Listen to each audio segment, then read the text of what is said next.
Timmy Frank, who comes from Hayesas. He's saying that it's going to be a bleak Christmas, and they say chicken is 15,000. He screamed, he said, what? Chicken? I'm not asking of cow, I'm asking of chicken, not goat.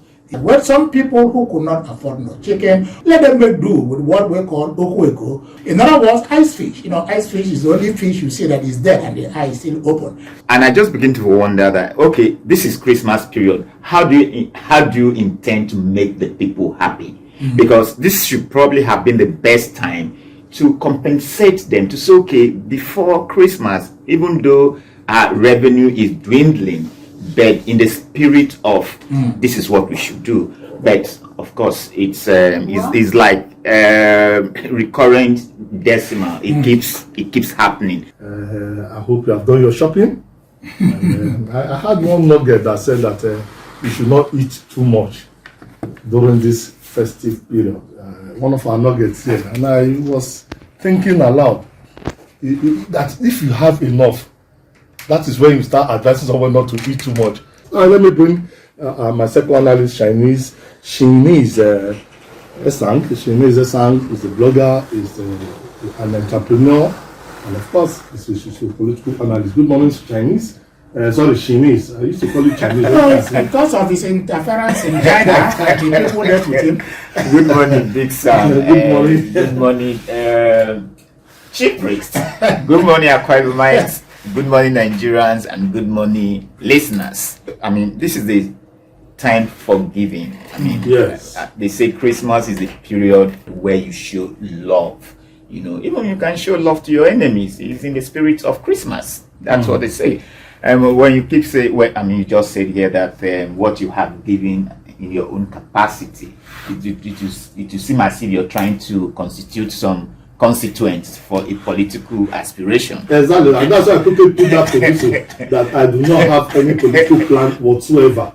So let somebody not come and say probably he's giving because he wants to be this or he wants to be that. Yeah. I don't want to be anything. Yeah, but it's in the spirit of just leave me as my journalist. The spirit of the season, the Yuletide season, and then that brings me to the president has also come out to put some smiles on people's faces and saying that they're gonna in fact effective 21st December, that was yesterday, and that people can begin to travel with 50% discount without modalities on ground. Even the train they say is going to be free. Yeah, you have train coming to this access. So that is and they've also have some routes where the train service, I think, is from Lagos to Ibadan, and then maybe from some designated routes. To some designated routes for that. But whatever it is that, before now, did you ever see that kind of palliative? Like I said, at all, okay.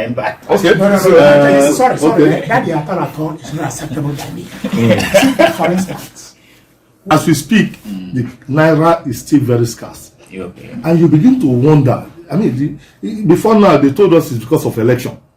Is there any election around the corner now? Mba.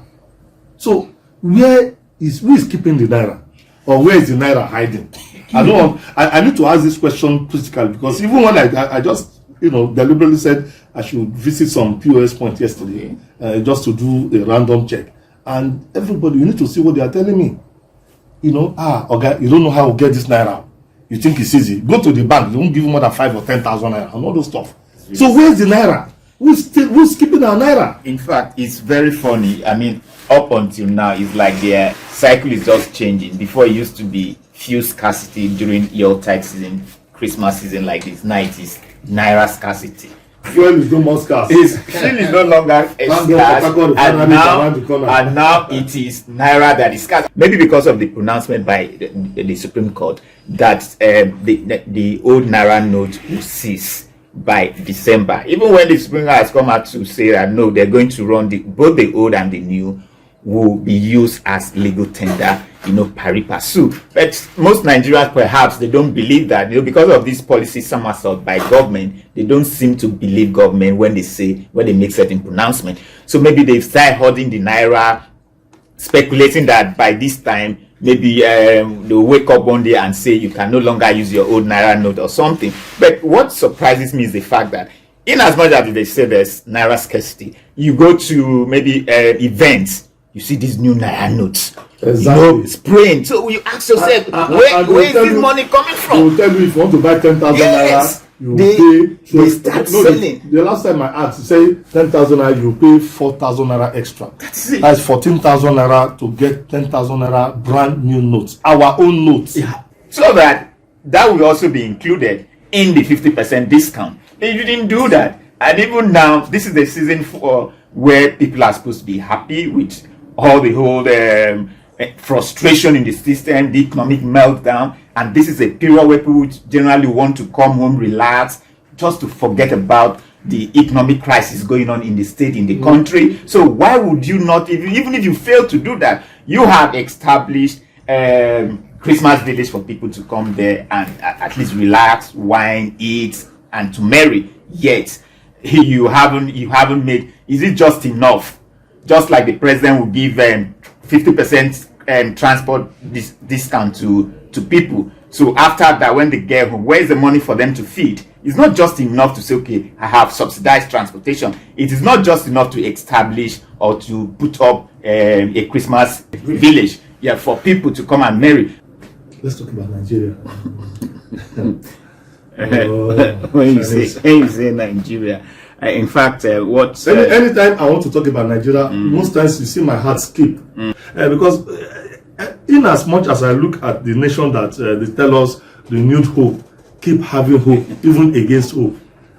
See, Big Sam, the thing is that, like you said, you wake up sometimes you're so depressed. It's because Nigeria. When they tell you that Nigeria, Indonesia, Singapore, Malaysia, Taiwan, they all started almost at the same time. They started with the same economic and political level. Now look at these people. Now they have broken away. It's like some have more zeal. Yeah, they have broken away from poverty. It tells you that it's just leadership. The leadership styles of most of these countries. I mean, after Nigeria started, at a point, Nigeria was even rated well above these guys in the 80s. But look at them, the Asian tigers now, we cannot even match them. Does it not bother you when, you think back and then realize that Nigeria indeed started this economic and political emancipation journey with countries like Malaysia, Singapore, Indonesia, Taiwan, and South Korea in the 60s and early 70s. Now, let me just take Singapore case as an example. When Singapore broke out from the Malaysia and became Singapore in 1965, 5 years after Nigeria gained our independence, Singapore had no natural resources, a small country of about 640 square kilometers with about 2 million people, with only $400 as a per capita income. But the country was able to bring stability, growth, and prosperity to its 2 million people. So what happened to Nigeria? So these were countries that had similar per capita income growth rate, and of course underdeveloped political structures like Nigeria way back in the 60s and early 70s. Nigeria was even ranked ahead of these countries in the 80s in terms of economic growth potentials. But today the Asian tigers have escaped underdevelopment and poverty with a very high per capita income, while Nigeria has regressed by over 50 years with per capita income of less than $2,000, while Singapore rose from $400 per capita income to about $127,000 as a per capita income. The question is, what did they get right that we got wrong? Yet your people here, they are barely trying to make ends meet. Why wouldn't they be upset? They will have to be upset because the best thing that they would have done is just to ensure that they bridge that gap between the rich and the poor. As it stands now, we don't even have middle class. The middle class has already been maybe completely eliminated. There's no longer middle class in Nigeria. It's either you're poor or you're rich, because the system has automatically wiped out the middle class. So that's why you see people getting angry, and the vice president coming out to say, yes, poor Nigerians are angry with government officials. So you should just go beyond that, but then they should look at the structural problem in this country, because the structural problem in this country is the reason why we are where we are. I mean, look at multinationals leaving Nigeria in droves. They're leaving Nigeria in droves. I know that some people who come out to say that it is not only Nigeria that they are leaving. Glasgow, their pharmaceutical company, also left in India, also in Pakistan, Egypt, and Kenya. So it is not only living. So it is not just Nigeria that they are living. Okay. So, but then I would say, but that is not an excuse, because it is no. I mean, everybody can see that all the indices, all our economic growth indices are actually down. So for you to come and rationalize why that is not only in Nigeria that they are living, they're also living in, they left India, they left Pakistan, Egypt, Kenya. That's not only Nigeria. That is not because Nigerian economy is not doing well. It is just because of their structural changes in their leadership model, and that's why they are leaving this country. But the indices, the growth indices in this country has also shown that, or have shown that, we are not really doing well.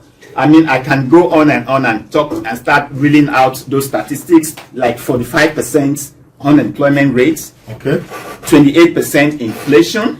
When you start giving these kind of figures, honestly, like I said last Friday, some of these figures, I don't know where people get. From Bureau of Statistics. It's just there for us to see. When you look at for instance, you talk about inflation rate, and you are telling me inflation rate is 20% or 28%. It's 28%. And I go to the market, bread that I was buying 100 naira yesterday or last month, they are selling for 200 naira now. I mean, how do you quantify that to be 20% increase? That is 100% as far as I'm concerned. I'm the one paying. They take average of which average? You are looking at average of what is staring you in your face, and you are saying it's average. No, granted, in Nigeria, and I told you the other time that we are suffering from dearth of data. We don't even have enough data to solve most of these things that they do. Some of the analysis that they give are mostly guesswork. They just guess and then do some random sampling and then just say, okay, this is this. But of course, we cannot begin to fault Bureau of Statistics, because it is these statistics that we use in planning. So we still have, no matter how faulty these statistics are, we have to still accept the statistics for the purpose of planning.